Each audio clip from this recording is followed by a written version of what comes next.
to the last episode The of real this last season. episode. The real last episode of this season. If you did not listen to part 1 this past week, I just encourage you to go and do that. We're giving our 24 best marriage advice. I want to say advices, and that's not going to work. I think advice is 24 already best plural. pieces. I can literally not say the correct title now. That's correct, right? 24 best pieces of marriage advice for 24 years? I guess. I have no idea. I don't know. Anyways, we are, by the time you listen to this, it will be 24 years of marriage for us. And we thought we could knock out 24 different, like our best marriage advice, 24 of them. We thought we could knock out in one episode, which was pretty unrealistic now that I'm thinking of it. Yeah.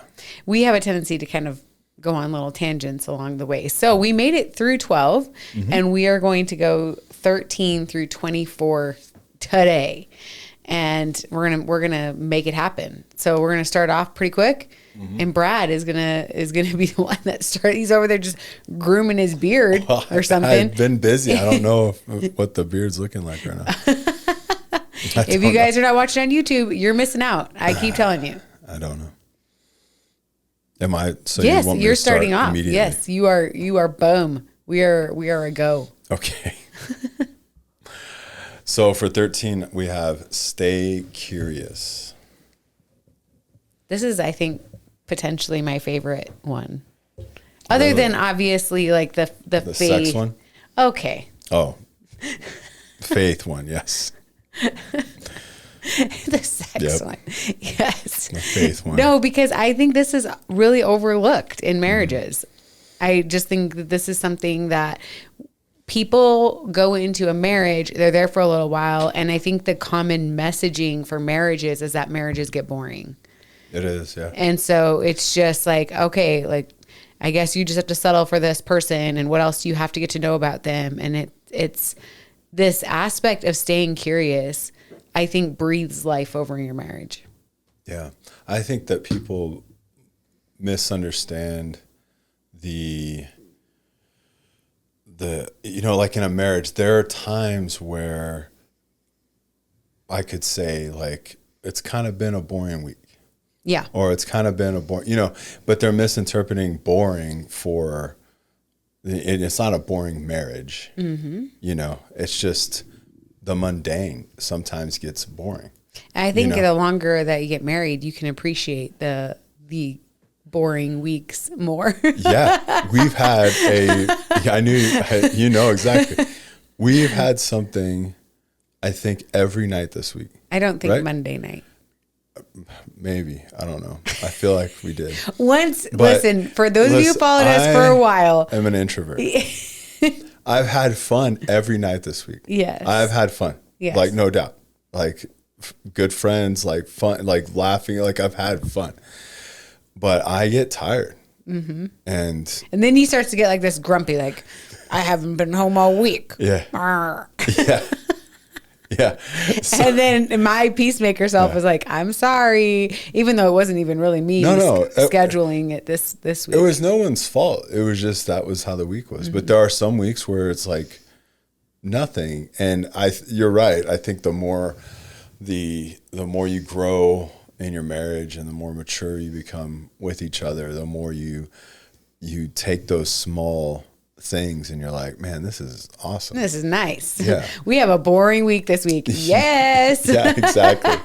But not so that's what I would say is I think people will say their marriage is boring, but I think they're getting it confused, right? Not all the time, but what I'm saying is like, I think people that are listening right now, you might be staying curious, but you're like, I still feel bored. That's what I'm talking about. Where it's not. Oh, okay. Yeah. You know what I'm getting at? I get what you're saying. Yeah. I couldn't exactly understand what you were saying there. So you may have to clarify for the listeners and the should watchers. you womansplain it? I was going to be mean about it. So go ahead. You be nice. No, what I'm saying is that is your marriage really boring, or is it just you have a routine and it's just like the mundane you're thinking is boring?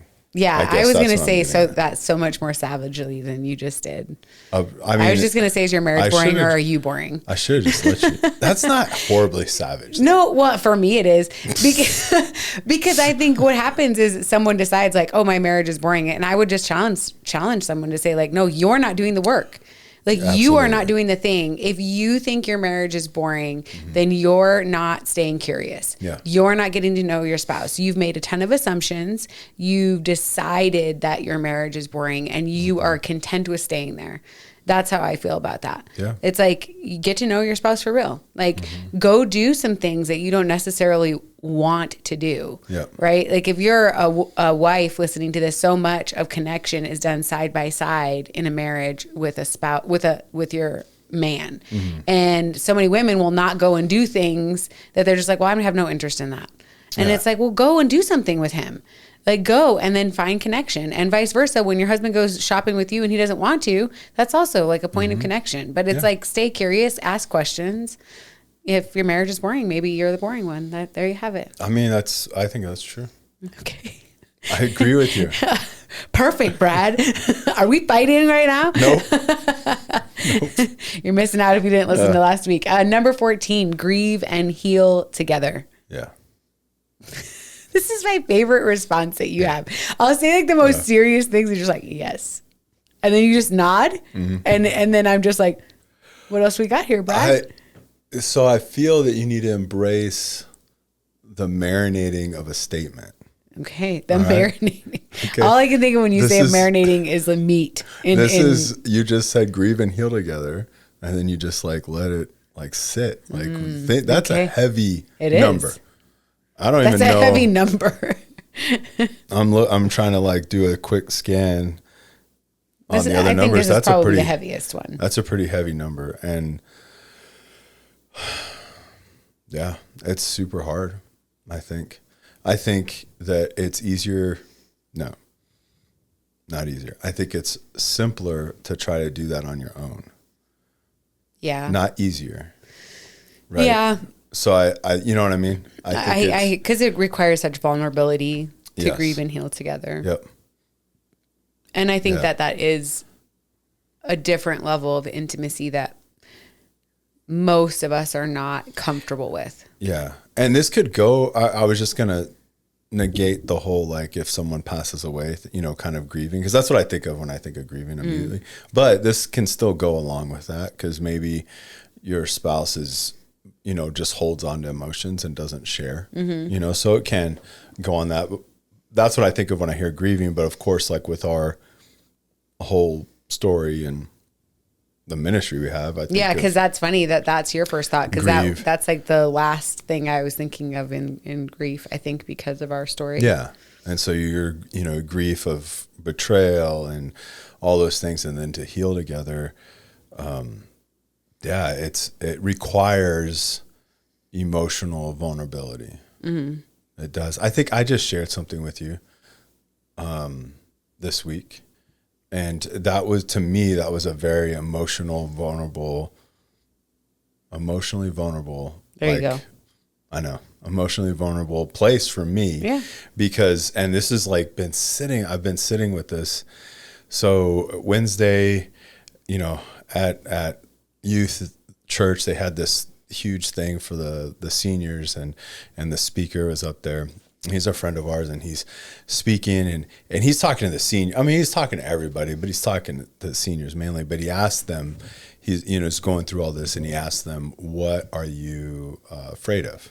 Right? What's your fear? I think it was, right? Not what you're afraid. Same thing, either way. And then he was explaining how, like, people are afraid of spiders, snakes, and that's not what he's talking about. He's like, what's your fear? And then he wanted everyone to share it with their neighbor. First of all, like, I mean, I think that is a good tactic, but I don't do that because I'm very introverted. So I'm like, I'm not telling you what I'm Brad's like, heights. I'm scared of heights. You're welcome. Yeah. I'm not telling you what I'm afraid of. But was it the next day? I think so. I think or 2 days, I think it was. Was it 2 days? Well, it was Wednesday, so I don't know. Whatever. Anyway, I texted you. I didn't even tell you in person, but I told you what my fear was, that I had been sitting on that since that moment. But you know how the Lord works. He's like, yep, that's it. And then I just stuffed it down because I'm like, that's clearly not it, because I'm looking at my life and I'm thinking like, no, I've been able to do these things, and step forward, all these things I was able to do. And anyway, my fear is failure. And I think that I've been really sitting on this a lot, but I've shared that with you. And then of course you had words of encouragement for me, of course, and they help, but it's still my fear. And it's something that now that I've highlighted that I'm really like cognizant of now. I have to just say I'm chuckling right now because you're like, I'm an introvert and like I didn't even share this with my wife verbally. You're like, here you go, podcast and YouTube viewers. This is my deepest fear. Yeah. Yep. Just doing the things. Just I really had to get to this emotionally vulnerable place to share with my wife, and here it is. Yes. I mean, I think that's good. Like that's what we do. But I don't think I could have ever. I'm not healed from this. I don't think I could ever heal from this without sharing it with you, because it would have just been something I hold on to. Yeah, and also, I think what happens with those situations too is that you don't fully unless you have to put them into words. It's kind of things that are there, but it's vague. Oh yeah, I mean we could do a whole episode on my fear. I've already been. Well, we have done a whole episode on fear of failure. Oh well, there you go. Wow, Brad! I didn't even know. Was I here for that?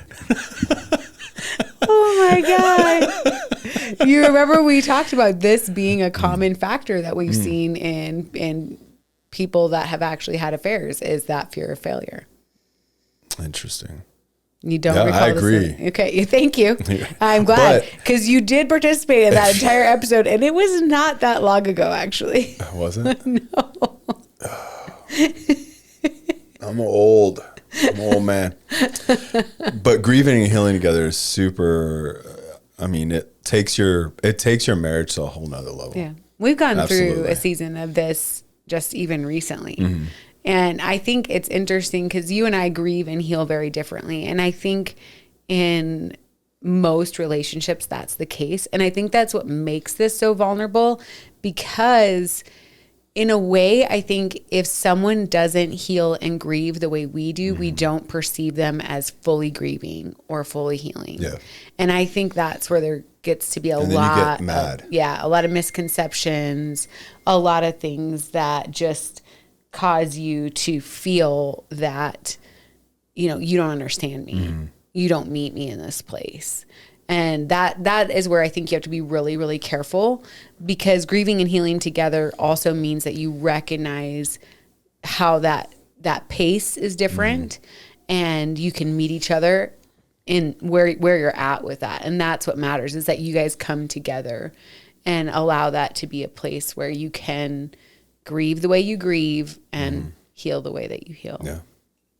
Which I think goes into the next one really, really well. So are you segueing into it? Remember, if I throw the softball, then you just catch it. Or hit it. Well, okay. Look how different we are. See? I'm like, catch it. You're like, hit it. Yeah. Same game. No, so number 15 is, this is super important for, all these points are very important. I feel like I keep saying this over and over again. So I'm going to stop being redundant. But this is something that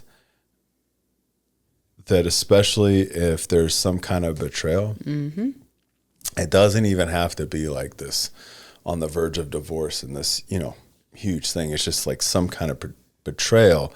There's going to be a marked difference in your relationship after that.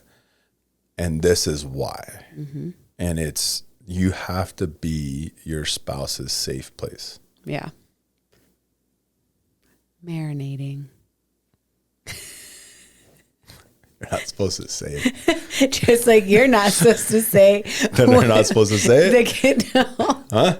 When I say that I give you a segue that you don't say anything about it either. That's why I had to say this. Interesting. Anyways. No, I get a really beautiful opportunity to coach a lot of women one-on-one. And I think that this is inherently a place where we land as to so many things stemming from them not feeling safe. And I get that so incredibly much is that desire for safety, right, causes us to react in so many ways. But when you do have a safe space in your marriage, that's to be so guarded and protected. And if you don't, I would just continually work towards that being rebuilt, which it can be. And I think that's really powerful to know too. So how do you make a safe place for your spouse? No, the way that you said that, how do you make a safe space for a spouse? I had an accent? In my head, you did. Okay. Wow. Who knows how many accents and nationalities I have going through your head when I talk to you. Gosh. Well, I think if we're in particular, like there's different ways that this plays out. I think in every marriage, having that ability to be emotionally vulnerable creates safety, right? That I can have a conversation with you. I can express myself. That when I do those things, you listen, you don't get defensive, you don't get angry. Those are all things that are going to help contribute towards that. And if there's betrayal, I'd say with anyone, your word matters so much.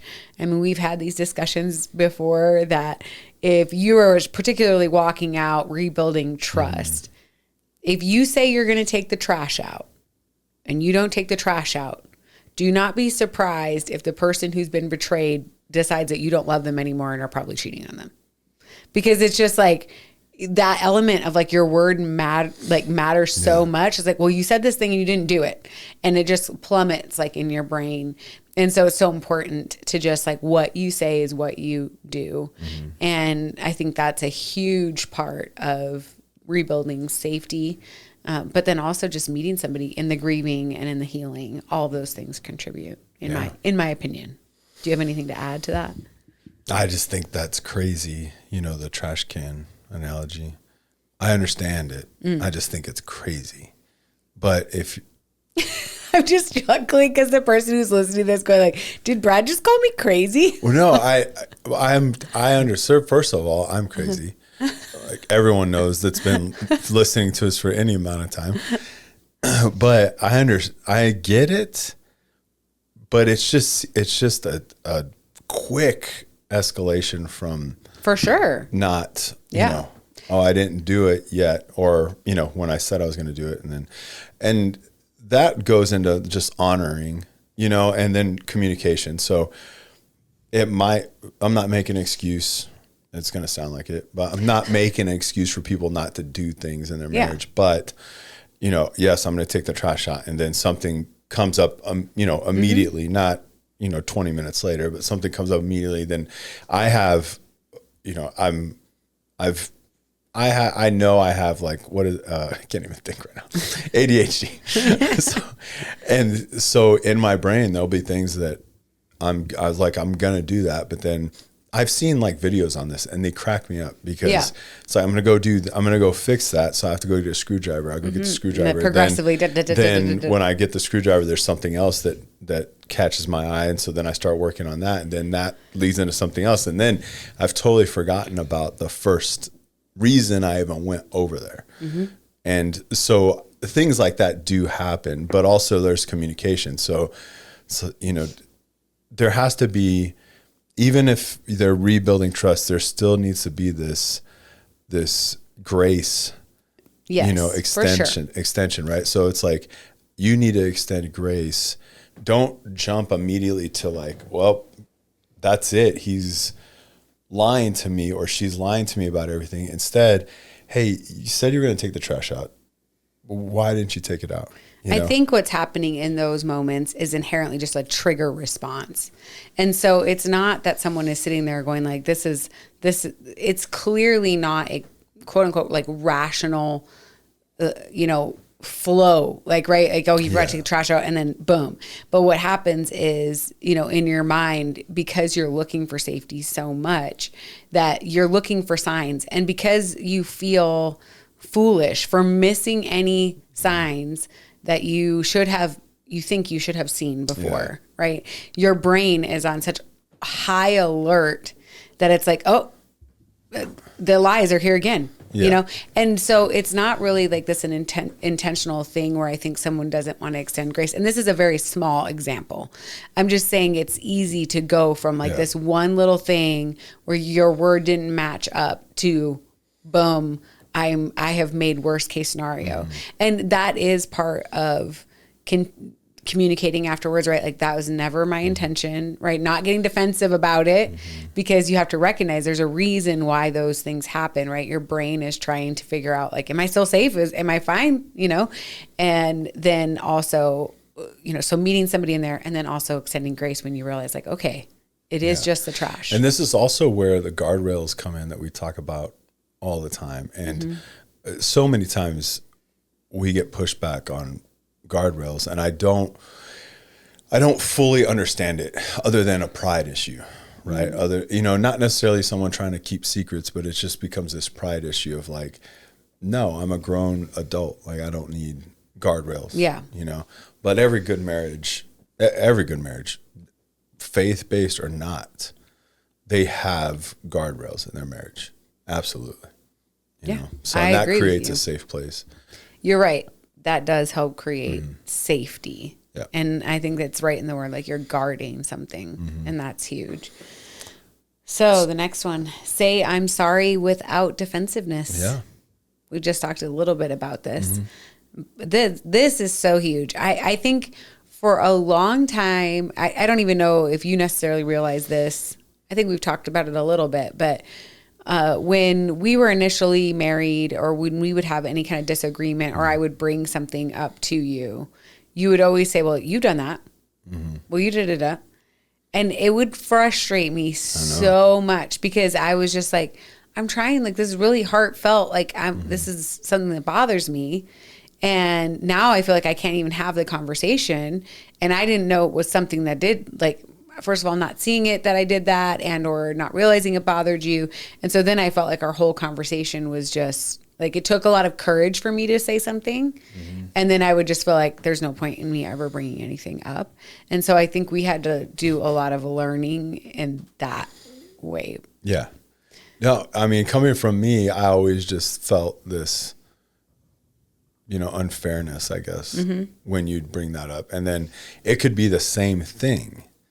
And that's why I would say I'd never bring up some off the wall thing, like I can't even think of what it was. Yeah. It was so long ago, like probably before kids long ago. But so I can't think of an example but it would be something where you'd brought something up to me, but it's like you literally do the same thing. And so that's why it would always bother me. And I did not react the right way.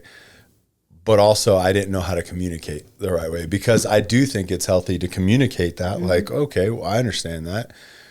Do you realize, or some way, right? I don't know. I would argue that in those moments, it's not the right time to try to point back the finger at your spouse.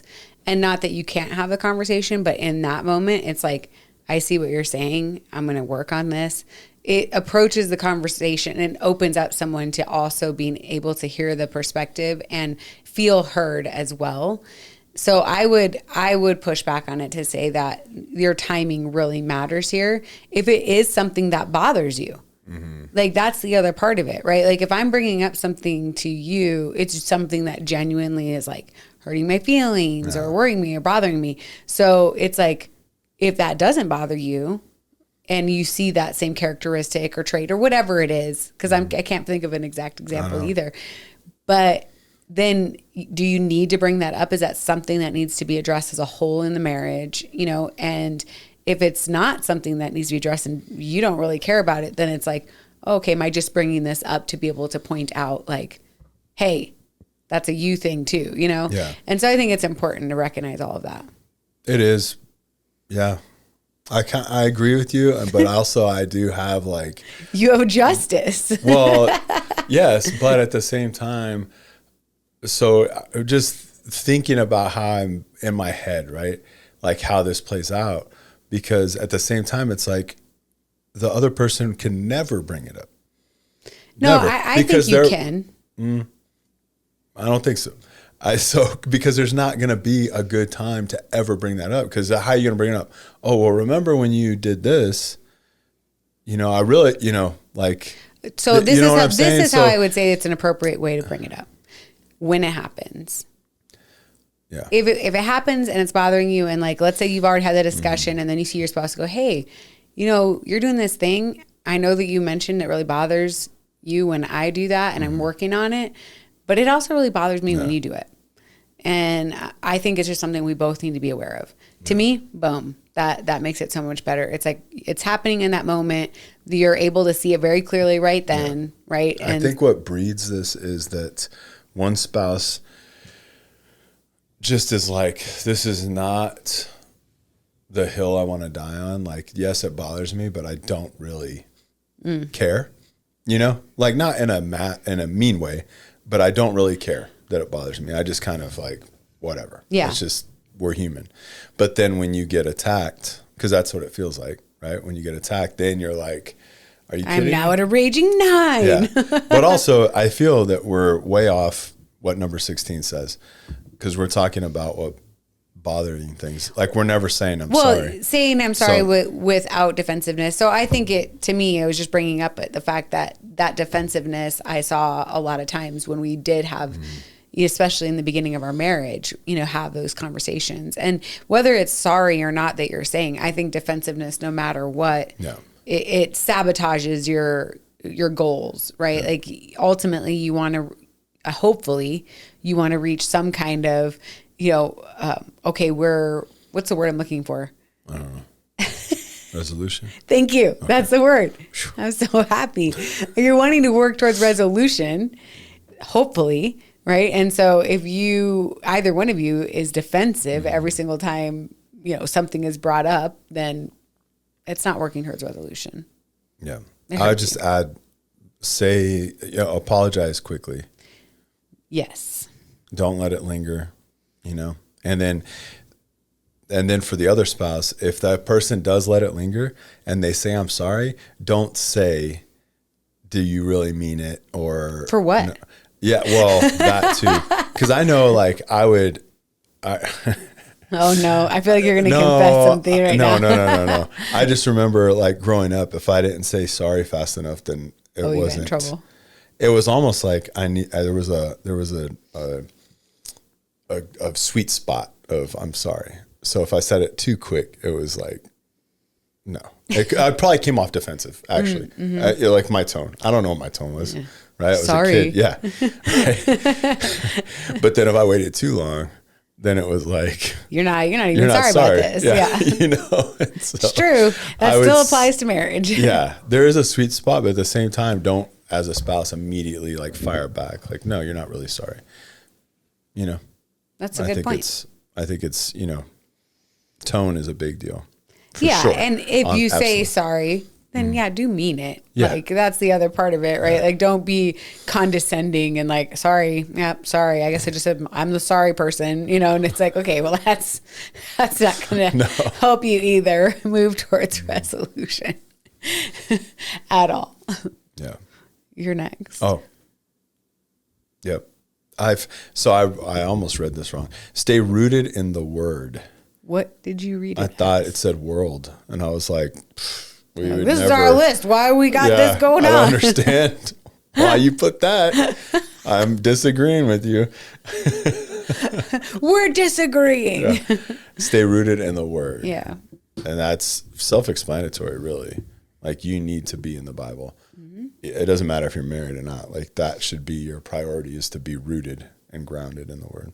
If you don't know truth, then the world will tell you what truth is. And that is constantly shifting and swaying. And it leaves so much instability. It was so interesting. So today I just saw this video. They were proving a point. Right now there's a lot of I'm seeing a lot of the scare tactics. And this is not political. Scare tactics coming from like different churches now. You know, kind of like, you know, the scare the scare tactics in the sense of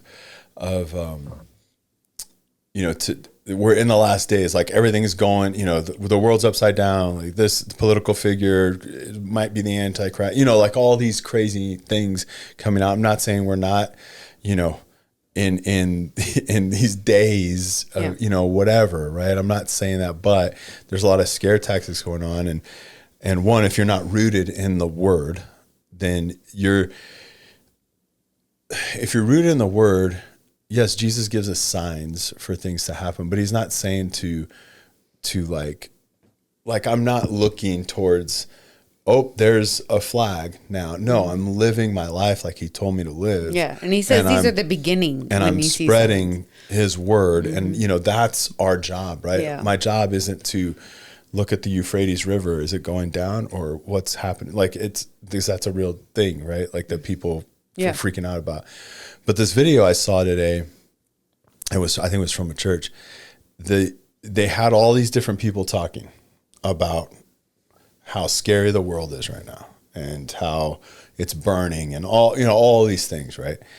And it's upside down and blah, blah. And then it gets to the end of the video and it talks about like what is true, you know, all these things. And then it gets to the end of the video and the video was full artificial intelligence, full AI. There was no real person, real voices, nothing. It was full on AI, right? And it's this scare tactic, right? Because the little caption is like, you're not even going to know what's real anymore. But my rebuttal back to that is like, no, my eyes might see something and go like, wow, that seems real. But if I'm not rooted and grounded in the word, then I'm going to fall for all these things. Yeah. Right? I'm going to fall for any type of thing that pops up. I will fall for it, right? That's the Antichrist. That's the rivers dried up. There's a demon flying through the air, whatever, like, you know, the blood, the moon's blood red, like all these things. And I'm going to be seeing it and I'm going to fall for everything that's coming out because I'm not reading through the Bible. Yeah. Like I'm not actually studying. I'm not looking for direction through the word. Like I'm not doing those things. So then I'm going to fall for whatever pastor says something weird. Right? That so happened through 2020, right? It was wild. It was wild. Like these well-known people are getting up that lead these, you know, hundreds of thousands congregation and they're saying things. And I remember seeing it and immediately going like, what? That ain't right. Yeah. Like that's not right. And then opening the Bible like, no, like right here. Like literally right here, it says that's not right, you know? But if you don't know that, then you don't know that, you know? And then you're just going to be like, well, obviously they're a subject matter expert in this field. So I must be telling the truth. Yeah. Yeah, absolutely. And then it's going to shape your relationships with everyone, especially your spouse. Yeah. And you stay rooted in the word and it gives you eternal perspective. And that's what we're meant to have. It gives you hope in circumstances that seem hopeless. It gives you firm ground to stand on when everything is shaking. And so this one thing is the key to you being able to live the kind of life that God wants us to live, right? Which is peace despite understanding, right? All these fruits of the Spirit that we get to claim and hold on to and develop in our lives that the world does not have, you know? So it is the biggest key. Like, please, please, please. I actually cried to our middle school students this past week as I was talking to them about reading God's word and talking about our son as he's going to soon be, you know, this fall trekking Bibles into the Himalayas to tribes that have never gotten to actually read God's word and how we have access. Like we have so much access. Well, even we take it for granted. Even sooner than that, he's going to be moving Bibles in this certain area. And those tribes don't have Bibles. They don't have access to any of this stuff. And that's what their team is going to be doing. And it's pretty crazy. And it's definitely something where we have an app. We have an app. It's like that access makes it, for lack of a better word, like irrelevant. You don't cherish it as much because it's so abundant. For lack of a better word with that, but that's exactly what it is. It's just you can at your fingertips you can find any translation, you can find any language, like all these things, but it's like the enemy is like either choke it out entirely or make it so or flood it so much that people pay no attention to it. It's like oof. I mean, it's definitely something that it hits my heart for sure, and you don't want to take it for granted in your life. So the number 18 is invest in friendships that support your marriage. Yeah. It's huge. That's what we've been doing all week. Mm-hmm. Yeah. And we've had a blast. We have had a blast. Now Brad's ready to stay at home tonight. Yeah. But he's had a blast. He will not be staying home. No. But Nope. No, well, not. No, but we'll have fun. And I mean, you have to have community. Mm-hmm. And if your community is not supporting your marriage, then that's a horrible community to be in. Like you shouldn't be in that. And don't think like, oh, well, no, I'm the strong one that's going to like change everyone to do this. No, absolutely not. Like you need people that will support you just like you support them. Mm-hmm. They're either going the same direction that you're going or they're ahead of you. Like that's really what you need to assess when it comes to the true close friendships that you have with the marriage, because it can make such a difference. And it helps in so many of these other areas too, to have like accountability, and it's made a huge difference in our lives. To laugh, to share, to cry, everything. It's all huge. the things. Yeah. That was an easy one. I know. That was an easy one. She points at me. I'm like, your turn, baby. Speak each other's love language. This is actually more difficult than it sounds, because if your love language is whatever it is, you do that all the time, and you think, naturally, oh, well, that's my love language. So then look how much I'm loving you. Yeah, exactly. Where your spouse's love language could be totally different, and the wires are crossed, right? Like everyone thinks that they don't care about their spouse. They're not, supporting their spouse. And in reality, they are. They just don't. They're just not doing it in the way you receive it. So part of this is that you know that, and there's free tests online. Just look up the 5 love languages test. And I have felt like at different times that has actually pivoted for me. Yeah. I know before I had kids, acts of service was not number one for me. And now I would say that is number one for me, acts of service. And it's like, that is not your natural love language, but it's like, for me, when I'm doing things for you, it's like an act of love for sure. And I know you appreciate it.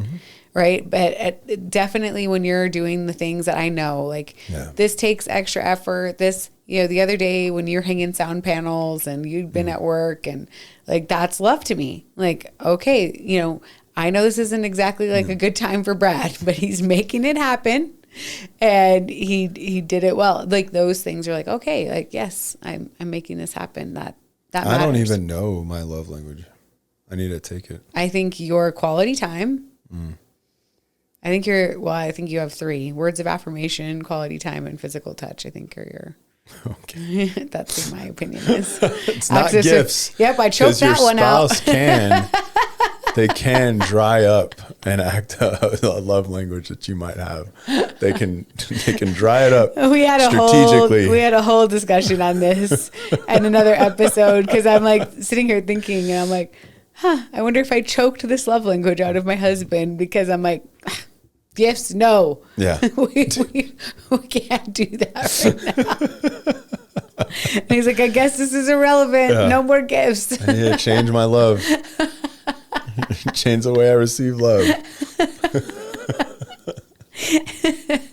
I'm sorry if I choked out your love language, baby. I mean, if that's the one to choke out, I mean, it would be worse to choke out other ones, right? Like, if I had to pick one, although to get I will choked say, out. in my defense, like when it comes to the two of us, if there's anyone who gives the other one a gift, it's me, like surprising you with gifts. No? Yes. Are you trying to think through your head? I've surprised you with like knives and a grill and like. Oh, the kitchen knives. Yeah. I was like, knives? Yeah. The grill, I don't remember being surprised about. Are you serious? Yeah, like we went and got one. No, the flat, like the griddle one. Oh, you ordered that one. Huh? Yeah, that's right. I remember that now. Interesting. Yeah. But if there had to be a love language that was dried out. up, that's not. I'd pick that one. I picked that one. I would pick that one. Okay, so number 21, stay on the same team. This will take you through all of the disagreeing and fighting and all that other stuff is like, okay, but we're for each other. Yeah. We're for each other. We're on the same team. That. Like no matter what, ultimately we should be heading the same direction. And, we've had this discussion. It's like, if I do come to you with something, I have the best of intentions for you and for our marriage and vice versa. And that helps us to look at one another without feeling like, okay, I've got to be defensive. I've got to fight for my rights here. I've got to make sure that you have this full clear picture of exactly why it is that I am this way. It's like, no, like you're for me, we're for each other, and we're moving the same direction. That helps us navigate difficult seasons and conversations and all the things. Yeah. Absolutely. With a positive perspective. Yeah. That was an easy one too. I think you hit that one. So number 22 is to dream together. Yeah. Have vision. Yeah. I think this is a big one. I think, we have some very, I would say, dreams that are much more closer, like time-wise. Like we have dreams that are closer, but then we also have these visions that are like of our future that are so big that unless God just completely comes in and intervenes, they are really impossible. But I love that because we've been able to dream together in a way that says, man, that's God-sized dreams and we get to place it in his hands and we just get to walk out obedience here. And so I heard someone say recently that if the dream doesn't scare you, that it's a goal. That's a good, not a dream. Yeah. I just recently heard that and I thought that was really good because the things that we've really dreamed about, they're scary on the sense of like, not frightful, but I don't know how that's going to happen. Yeah. Right. And the other dreams. And in other news, I mean, if anybody has 100 acres of land that you would like to donate to Unrelenting Pursuit, we are a 501(c)(3). Oh my goodness, yeah. No, but dreaming together is super important. I mean, that's part of staying curious. That's part of this whole process. And asking questions. And that's even part of healing together. It's part of all of that. And you should absolutely be dreaming. I actually think that's a really great point about healing together is being able to point towards like very specifically having that vision, that dream that you can move towards. That helps you to just navigate the healing and grieving process, I think, in such a faster, and also just in a healthier way. Because it's like, man, but we're going that direction. Yeah. Like we're going that direction and we will come out the other side. Yeah. That's a beautiful thing. Number 23, honor each other in public and private. This is huge. Big. I mean, I like that it says and private because it's the whole fake facade. Fake facade. Same. Sense. Or is that the same? So I shouldn't say fake. Right? Yeah, that's the same thing. That's super weird. So I would just say that's the whole facade that you put up that, in front of people that you have this great marriage and you guys, have it all together and whatever. And you're falling apart when you get home. Yeah. Yep. And that's, I mean, I think we've even been around couples and, you know, you're hearing the way that they interact in more of a private setting. Yeah. And you're going like, oh man, like the way you guys are talking to each other, the way that we're not talking about any couples that we're close with. Just in case if you think this is you, okay, if you think this is you, like, then I would just take a good hard look at yourself, because here's the reality. If you're wondering, like, I wonder if they're talking about me, then you probably have an issue, even if we don't acknowledge it, if we don't see it. Yeah. Because it's important that you see it. No, for sure. Yeah, absolutely. I agree with what you're saying. I'm just saying that off the top of my head, it's not our number 18. It's not like our friends that support marriage. Yeah. It really isn't, right? But I know exactly what you're saying, where if you're, I don't know, locked in, switched on, whatever, just in general, like very intentional about your own marriage, you'll see things in other marriages that are green or red flags. Mm-hmm. And it could be something that no one else catches. Yeah. But if you're intentional about your own marriage, you're like, man, that, I don't know, like that was a little, you know. Or like, especially like, man, we know how bad it can get.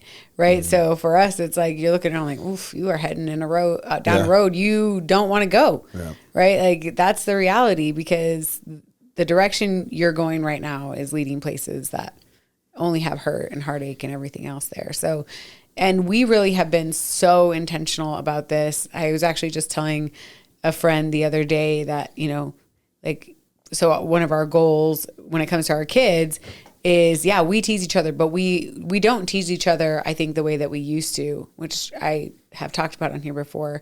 Like, we like to tease each other now where it's like, we're going to make our kids uncomfortable. Like, it's always like, okay, we're going to make our kids uncomfortable. Like, oh, daddy and mommy, like, ooh, like, you know, Brad's like, I'm going to smack your butt. I'm going to do, you know, like those kind of things that speak to like our love for each other and honoring each other, versus even like the kind of playful bantering, I think, that can be cutting. Mm-hmm. And you have to be careful about that in your marriage. I don't think I've ever done that with you. No, I think I did it with you. Yeah, absolutely. Okay, then. Well, that was a northerner. That was a very quick. You're a northerner. You're from the north. Yes, absolutely. Yes, you have. You're from the north. I like sarcasm. I like sarcasm too, but it's just there are different cultures. Absolutely. You know? And I think I had to realize that in myself, though, is that I could go very quickly to a little bit of that cutting sarcasm. And because I did find it funny, and having to recognize that in myself, like, that's not really like a healthy way to communicate with my husband.